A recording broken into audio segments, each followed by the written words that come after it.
also a big polarization in Latin American society, which discrediting institutions, spreading fake news, or spreading disinformation, or using and abusing language is polarizing and therefore preventing from societies from finding common ground. But there is also, and I also want to put this on the table for our discussion, big opportunities. Latin America is the only continent which is not at war, that does not have a war. It has plenty of water.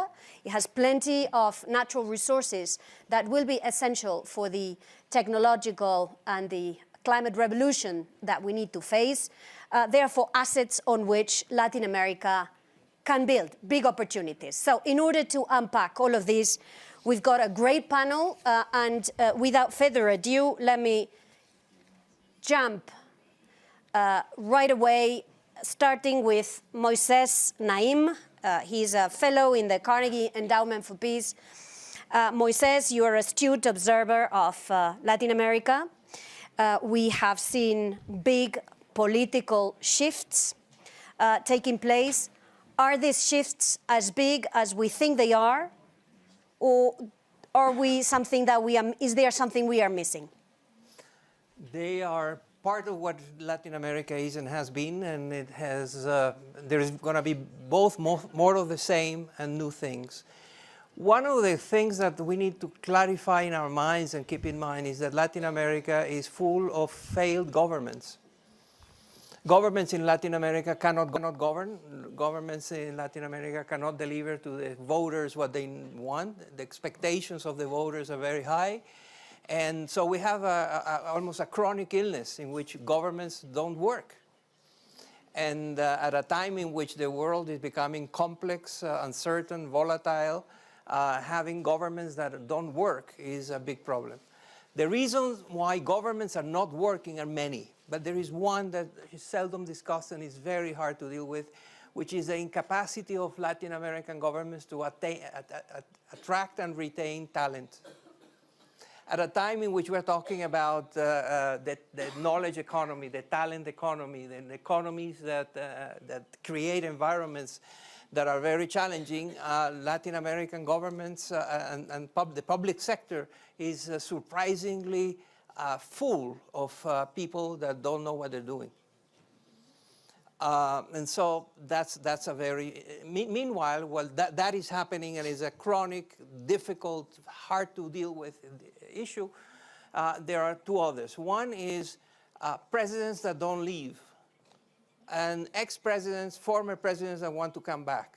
In a lot of countries, you have seen constant dynamics of, because of a re-election is allowed, you have these former presidents or these acting presidents that are trying to do whatever they can to get back. They want to be in power again. And that defines politics, that defines the political conflicts, that defines a lot of what's going on and creates important obstacles to change and such. And finally, coexisting with presidents and former presidents that want to be in power is the appetite of the population, of the voters, for new faces. Whatever it is, we don't want anything to do with anyone that has had anything to do with power. We want new faces, even if the new faces are of people that have no idea. I think the most extreme example that we have seen of that is Peru, in which a clearly unqualified individual that came because he symbolized something different as a new face. So the appetite for new faces is creating great instability, and the propensity of presidents to stay also at a time in which governments need to work better. These two things are major obstacles. Well, we're going to be looking at Peru, and Ana Cecilia will unpack this for us. But before we do that, I want to go to Luciano. Luciano Huck, you're a businessman, presenter, Rede Global Brazil. Luciano, you're a very astute observer of this phenomenon of polarization. You see this from your vantage point, which is media. What is happening, and what can we do? First, I agree 100% with Naím. We need to build a new generation of leaderships. Agree 100%. And going to your question, Arancha, first thanks of being here. I think first we need to qualify the debate. We need to keep democracy alive. I think it's not enough to defeat autocrats in elections like we did in Brazil. It's also not enough to stop coups attempts like we did in Brazil 10 days ago. But I think many of the wounds caused by illiberal and by all the attacks that countries like Brazil, like Eastern Europe, like US, and like Brazil had happened in the last years, it will only, we can only cure that if people believe that can have a better life again. So we can reconnect with the people in the street, if we can give back the people, especially the poorest one, the right to dream. And beside that, Brazil is completely divided now. We have 50% on one side, 50% in the other side. And first, I think we need to rediscover the ability to be together, to disagree without hate. Brazil has been changed a lot in the last 20 years. And I think the leaders, as you said in Brazil, haven't seen that yet. About the last cycle election in Brazil, I cannot believe that we have 50 million fascists or militias in one side, and we don't have 50 million communist corrupts or anti-patriots in the other side. So that's why we need to rediscover the way to talk to everybody. And finally, we had a chance now, I think, in Brazil, to understand the country. We changed a lot. Now we are a much more conservative country.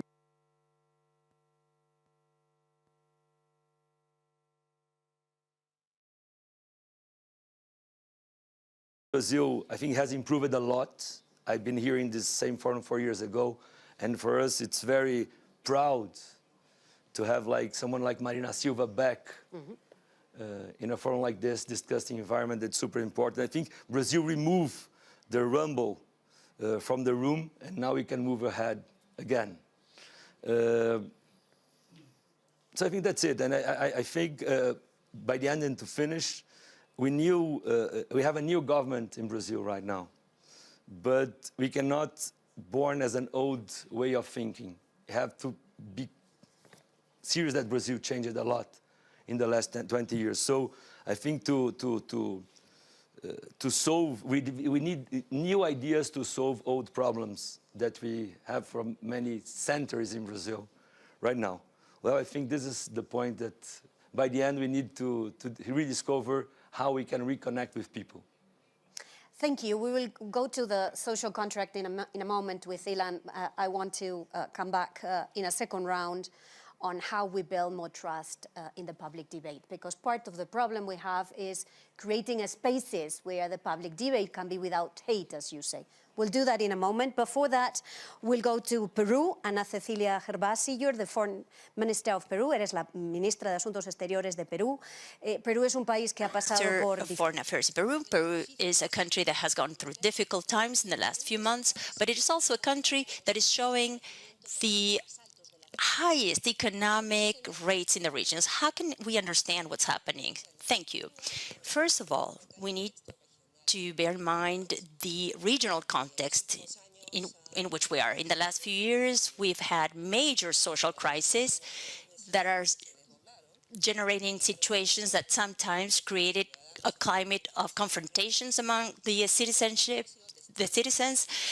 And we have all witnessed that December the 7th, 2022, the former president, Pedro Castillo, decided to give a coup. He closed the Congress, and that was violating the Constitution. And in the face of that, the democratic forces, the democratic institutions of the countries that are sound, expressed their rejection to this coup. They reaffirmed their respect to the established constitutional order, and the vice president at the time was declared the new constitutional president of the Republic by virtue of the constitutional rules in effect in Peru. In this context, we know that there's been a lot of unrest, and unfortunately, there has been a number of casualties. The Peruvian government is deeply sorry for the death of our citizens, and they have expressed their condolences to the family members of the victims. At the same time, the Peruvian government recognizes the popular dissatisfaction and is ready to have a dialogue. And it makes a call to investigate those responsible for such violence. I'd like to add that among the actions taken by the Peruvian government, we can name the establishment of a multi-sectorial commission to take care of the family members of the casualties and the injured. The Ministry of Justice is taking measures to guarantee the right to defense of the Pacific demonstrators. The different ministers have been dispatched to establish dialogue tables with the population. I'd like to highlight that there is a quick articulation among the different sectors of the executive power in order to give a quick and effective response to these demonstrations. At the same time, the judicial has opened investigations to identify and sanction and prosecute the responsible for what happened. We have created a commission in order to determine who has been responsible for human rights violations. In Peru, invited the Inter-American Commission of Human Rights to visit the countries. The commission has made a second visit last week, and on January the 18th, there will be a detached responsible for the High Commissioner of the Human Rights, which shows the commitment that Peru has with the international system of human rights. In order to solve this crisis, the Peruvian government has called upon the Congress to confirm general elections. It has announced, and this has been proposed by the president, so this current government is a transition government. But this is clearly the intention to make an integral solution to this crisis that responds to unsatisfied demands, especially from the Andean and southern parts of Peru. We know that Peru has sound and solid macroeconomic basis that has allowed them to grow strongly in spite of the global crisis context that started with the COVID-19 pandemic and then the conflict, the war conflict that has been witnessed in Europe and that we all are aware of. But there are unequal situations, inequalities in the countries that must be solved to benefit our population, which is what we're most interested in. Yes, citizens are not satisfied, which leads me to ask to Ilan Goldfajn.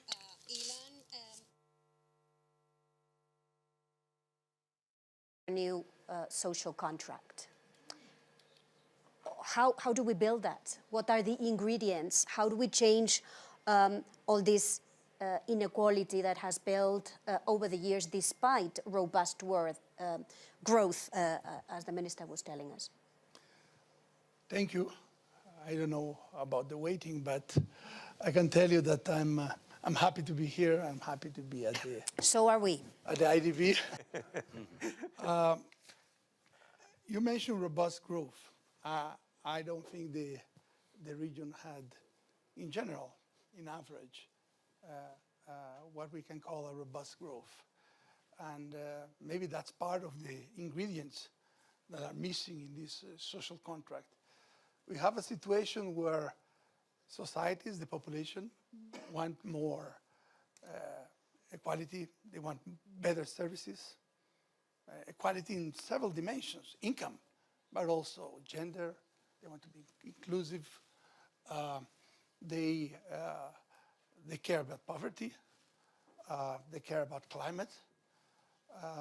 In a region that doesn't seem to have immediately those resources to fulfill all these demands. and usually we'll say, well, let's generate the resources, let's grow. But as I mentioned, we haven't been growing in the last several decades. So the challenge now is that you need to, at the same time, have growth, but an inclusive growth that can solve these issues at the same time. I don't think, I know you were waiting, but I don't have the solution for very challenging environment, but I can say what are the elements we need to include. We need, at the same time, to deal with education, which we know at the medium and long term will increase productivity, which will give more growth, but will help us in terms of the inequality and with poverty. For the very poor health issues we saw in the pandemic, we need to address them for the very low income countries in the region. We need to deal with rigidities in terms of being able to change from one sector to the other so that we can get more productivity, but we can also be able to have better labor markets and therefore also higher wages. Then, of course, we need more investment. I'm going to talk about infrastructure, which is one issue. I talked last week about priorities of the IDB. And when we talk about infrastructure, it's not the traditional infrastructure only, it's digital infrastructure. And that includes connectivity. One topic that came over and over in the meetings I had was, well, let's use digitalization to solve problem A and problem B. But if there's no connectivity, and we've talked about it, how are you going to get there? So infrastructure in a more wider sense, it is quite relevant. And to do that, you need financing. And well, the IDB will be there, will do all that's available to help the region in that. But we will need to be able to do it in a way that is efficient. Not quality of investment is not just putting the money. We need to be sure that you put the money and you get what you want to. And of course, we will need to be able to attract the private sector and private money, because public resources are not unlimited, and we will need to be able to attract the private sector to help us in that regard. So to conclude, I don't know if I know what's exactly the social contract, but we will need to address the social needs. We cannot just wait for them. Societies are not willing to wait for that. We will need to do it in a way where we prioritize the resources we have, because they're not infinite, and we need to use them in the best way possible. We will need to increase productivity in an inclusive way through education, connectivity for all. We will need to attract capital, private, which will mean building institutions, being able to have rule of law. And just to end, I'm going to connect with, we talk about democracy, institutions, polarization. This is not separate from the challenges we have, and also it's not separate from the solutions we need. We need to solve them at the same time, because you will not be able to generate the growth, the inclusive growth, if we don't solve the political issue.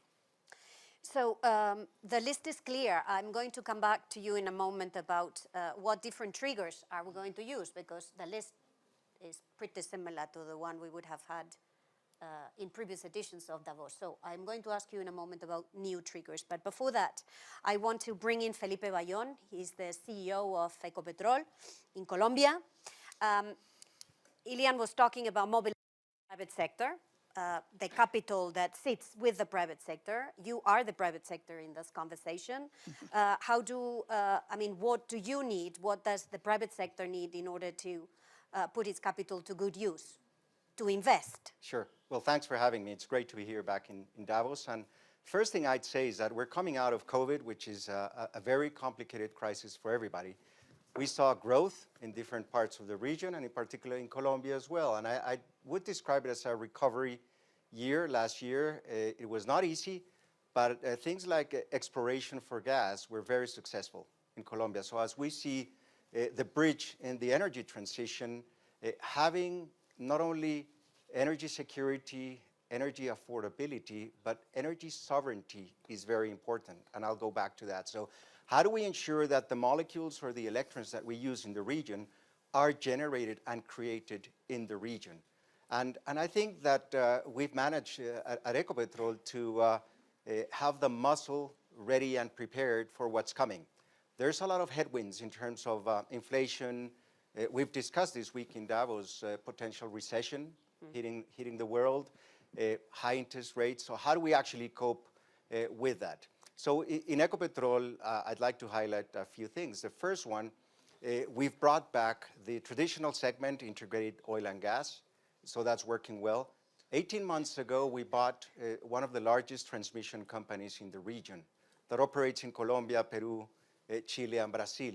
So interconnecting the region from electricity point of view, high voltage transmission lines, is a fundamental part of how can the region prosper.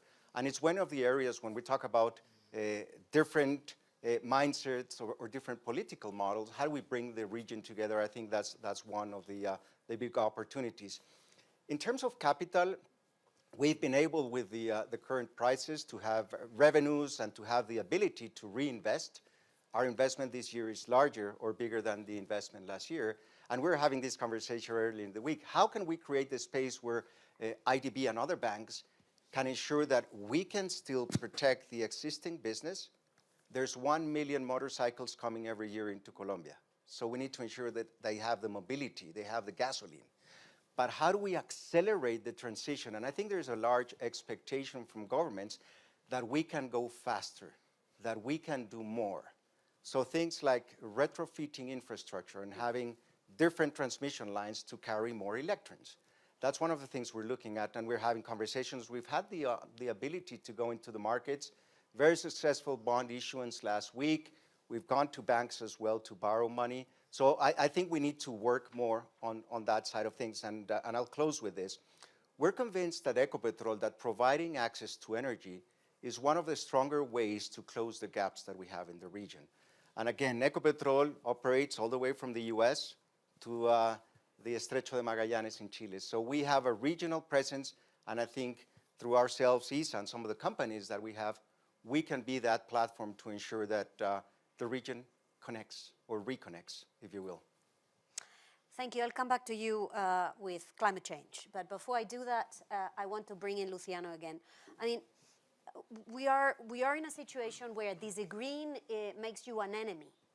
This is the state of polarization. This is the difficulty that you expressed to generate the spaces for, let's say, a sounder public debate.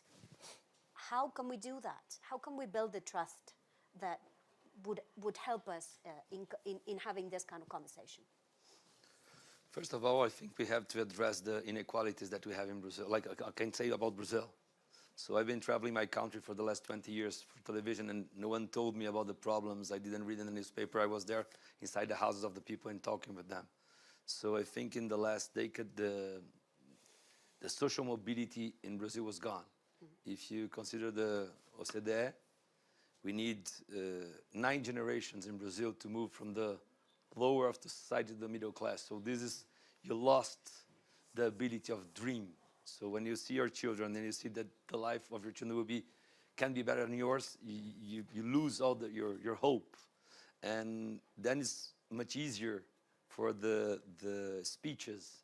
That is the easy solutions for complicated problems. And there's no easy solution for complicated problems. So that's why I go back from where we start. I truly believe that we need a new generation of politicians.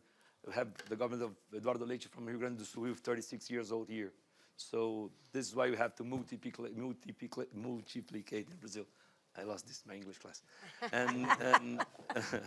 And so I think to reconnect with people, we need to find a project for a country, like architectural, engineering, and how to make it happen.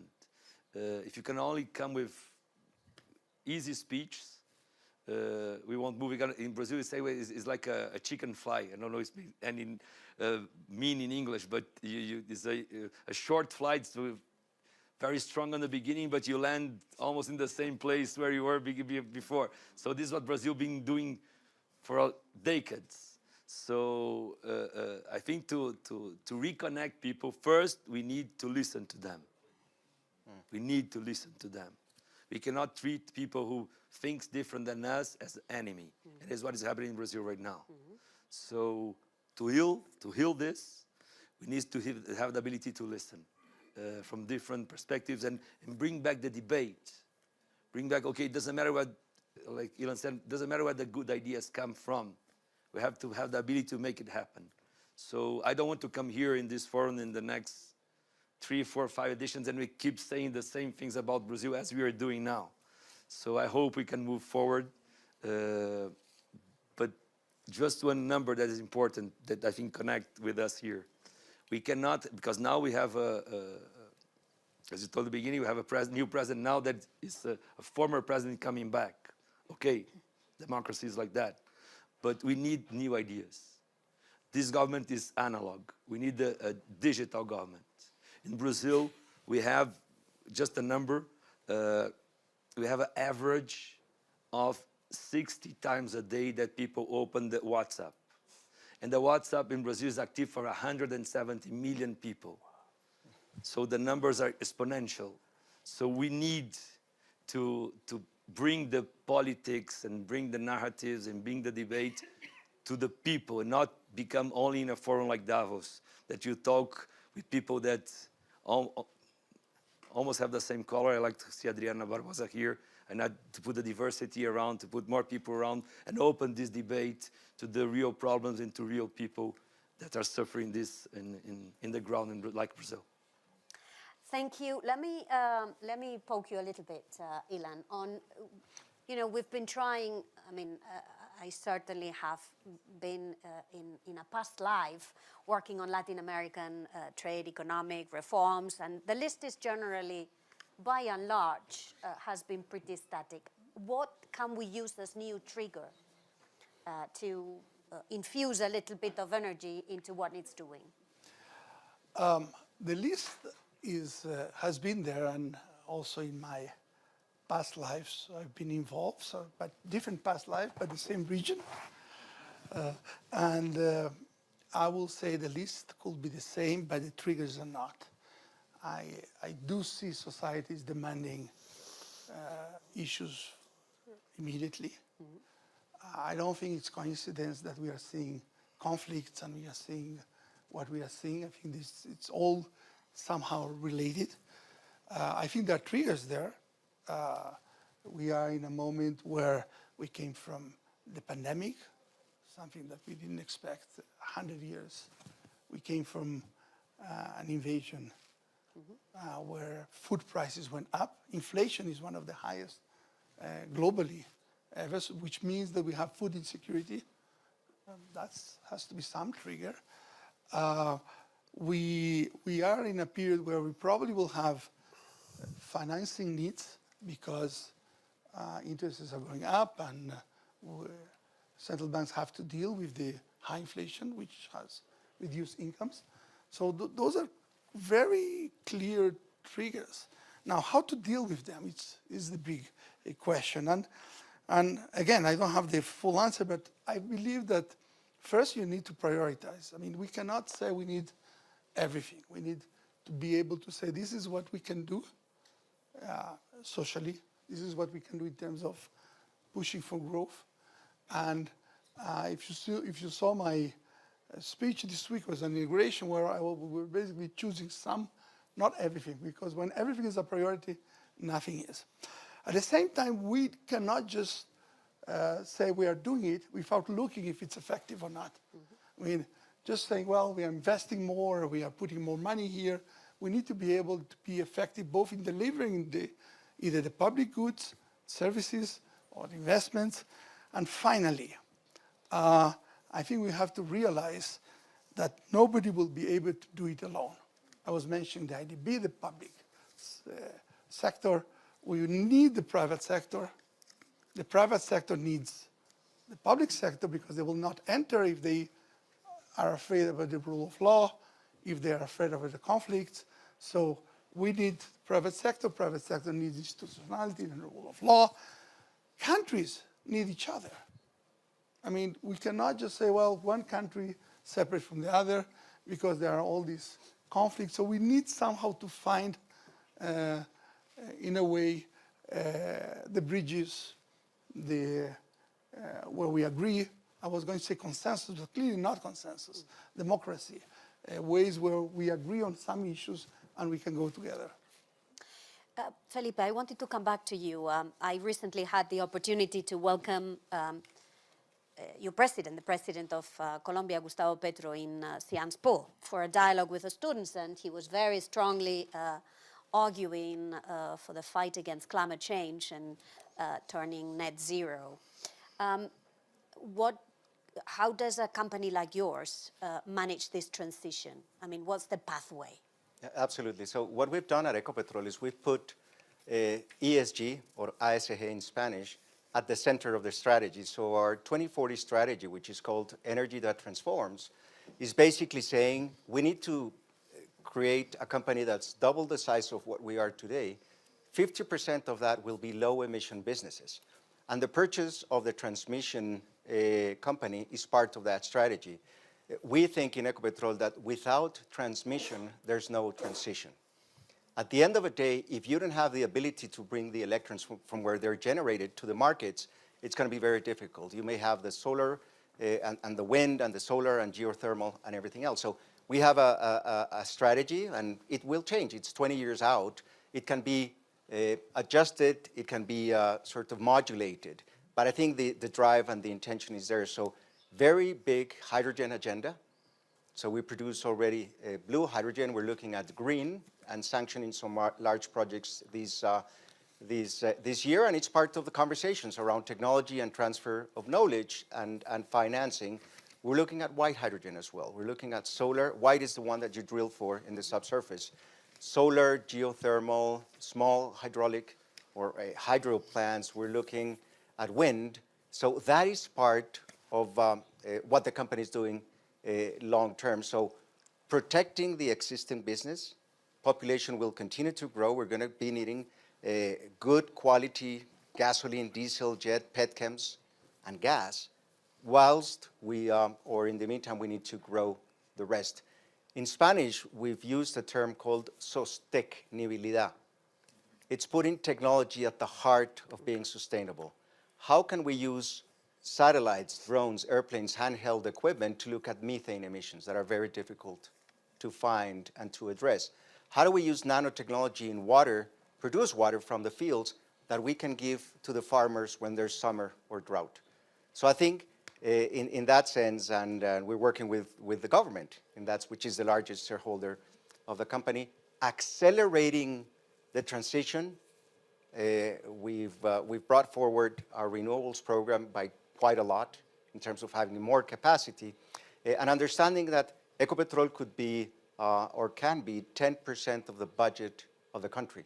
So still the country needs the funds through dividends, royalties, and taxes, whilst we actually are leaders and lead the transition not only in Colombia, but in the region as well. Let me turn to Ana Cecilia. Este es un lugar donde... This is a place where a number of investors that are likely to be interested in the country, right? Which is your message to the investors that are watching these difficulties that you just described, and they're listening to the messages that you're sending? Which is the message that you would like to convey from Davos? Well, since we're talking about the region, I think it's clear that the region is going through a very particular process, and Peru is not alien to that. So I would like to insist on the new social pact. It's not that new. We should recover the values of solidarity and cooperation that have characterized our civilizations for years. and we need to strengthen institutions. We have a serious problems with institutions in the region in general, and we should also work on strengthening the capacity and capability of our political leaders so that they can deliver. We lack that, and unfortunately, this is not allowing for a good distribution in the society. I would like to tell the investors to trust the macroeconomic soundness of the region. We will keep growing. We have a commitment with our population so that this is more equal. There are multiple opportunities. We have an infrastructure gap that is generating so many opportunities. We're talking about all types of infrastructure. In Peru is a trustworthy partner. It will continue to be so. We would like to go on being friends and partners, and we commit ourselves to working on that. Moisés? Because just as we thought that oil was, getting out of fashion, all of a sudden it comes back. It makes a big comeback in Venezuela. How important is it? It's an illusion. The Venezuelan oil industry has not just been, it has been destroyed, and rebuilding that capacity is going to take a lot of money for a long time, with a lot of rules that ensure investors that they will be able to recover the capital and make money. That is not going to happen. There is going to be an opportunity to raise a little bit the production now. And there's a debate about how much you can do it just by turning, the metaphor is that there's a button that you do and you export more, you produce more. That's not, it doesn't work that way, but in any case, yes, there is a possibility of producing and exporting more, which can be done with not a lot of investment. But to go from there to becoming a market maker in the world, you need tens of millions of dollars, of thousands of millions of dollars for a long period, with stability and clear rules for investors and patience. And none of those things are there in Venezuela now. I think Felipe was nodding, so maybe that's the right diagnostic. Moisés, I cannot leave this conversation without raising Latin America in a wider context. We have a very complicated geopolitical moment, big polarization, big fight, China on one side, US on the other side, Europe trying to manage a very complicated neighborhood. Where is Latin America's role in this new geopolitical moment? Latin America is becoming a contested territory in today's geopolitics. China and Russia are interested in Latin America, have a presence, have developed a personal relationship with leaders. The leaders in Latin America are paying attention to these new players. We are seeing, surprisingly, we're seeing Iran having a presence in Latin America. Why? And well, the explanation is because there's a vacuum. The United States now has had almost more than a decade in which its presence in Latin America was negligible or irrelevant. And so, in politics, as in everything that's human and in nature, vacuums do not survive. If you have a vacuum, that vacuum will be filled. And in this moment, the vacuum is going to be filled by China and by Russia and others. And the governments in the region are playing that, and I think it's very dangerous. But, there are opportunities to play that game, but that game can also end up in a way that is not the best for the Latin American democracy. I don't want the Chinese model of governing or the Russian model of governing to be present and popular in Latin America. I want democracy. And democracy needs a lot of conditions that are not there for now. Democracy is in danger of extinction in the world and in Latin America too. We need to bring back, it's quite amazing how we have these conversations and political parties are never mentioned. None of the things that we have been discussing, growth, contacting and connecting to others, oil, the Pacto Social, none of that can happen without political parties. And political parties are in disrepute for good reasons. They are seen as slow, old, corrupt, fat, ugly, and the place for corrupt individuals or for careerists, opportunists, not idealists.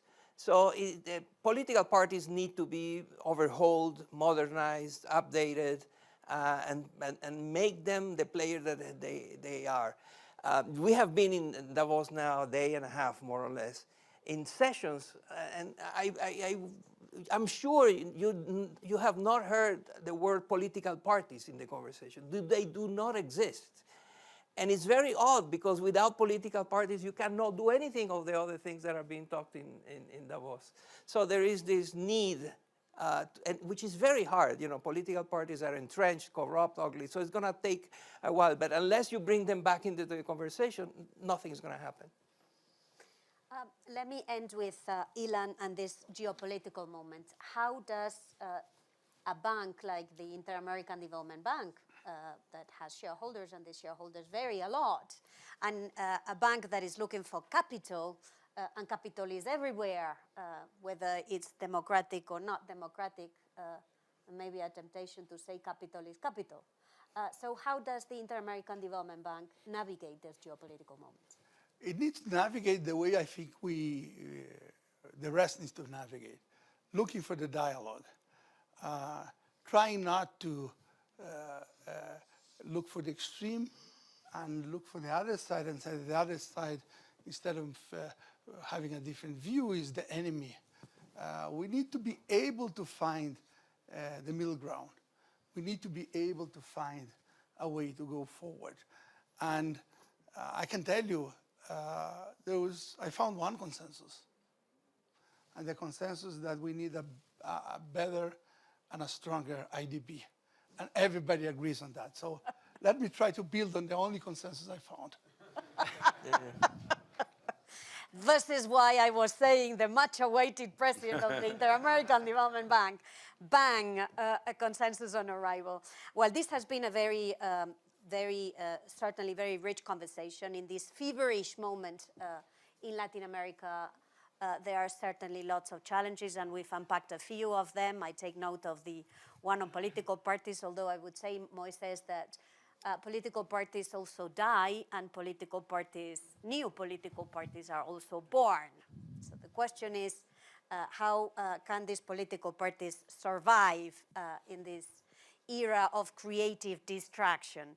So lots of challenges, but also opportunities, and we have also heard a few ones, opportunities in the energy transition, opportunities in the infrastructure, with this backdrop of the need to rebuild trust, creating safer spaces for a dialogue. Thank you very much to all of them. I hope this was entertaining.